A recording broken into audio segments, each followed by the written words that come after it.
உனக்கு வைத்தியம் பார்க்கறதுக்காக தான் இங்க கூட்டிட்டு வந்து வச்சிருக்கோம். அது புரியுதா இல்லையா? ஐயோ அப்படி பிரச்சனை தெரியுமா? சாரி சார், ரெஸ்ட் ரூம் போயிருந்தேன், அதுக்குள்ள இங்க வந்துட்டாங்க. முதல்ல கூட்டிட்டு போங்க சிஸ்டர்.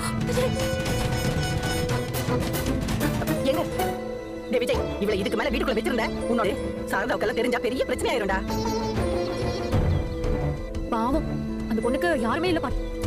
உங்க கஷ்டத்தை யாருமே புரிஞ்சுக்காம பேசுறாங்கன்னா காவேரி உங்க மேல கோச்சிட்டு போறா. என் பாட்டி இத்தனைக்கும் அவனதே நீயும் புருஷனும் தாண்டி வந்துட்டா பெருசா நல்ல மாதிரி நியாயத்தை பேசுறதுக்கு. விஜய் குழம்புல பாத்துக்கிட்டே நிக்கிறேன், போகல போன்னு சொல்ல அவ்வளவுதான் நான் சொல்லுவேன்.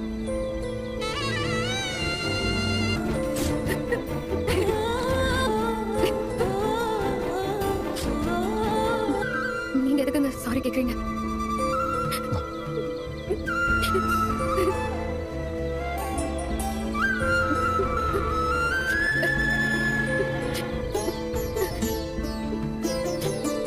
எதிர்பார்க்கவே இல்லை காவேரி. என்னாலதான் உனக்கு இந்த கஷ்டம். என்னைக்குமே இப்படி கோவப்பட்டு நான் பார்த்ததே இல்லை காவேரி. கல்யாணம் ஆனதோ இல்ல நீ என்னோட ஒய்ஃப்ன்றதோ அவன் எதுவுமே தெரிஞ்சு பண்ணுமா? வெண்ணிலா ரொம்ப நல்ல பொண்ணு காவேரி. நல்ல பொண்ணு, உன் தோல்ல வேற சாஞ்சிட்டேன். ஆனா நீ இப்பவும் அவளுக்கு கான்டாக்ட் சர்டிபிகேட் கொடுக்க தான் வந்திருக்கல. இல்ல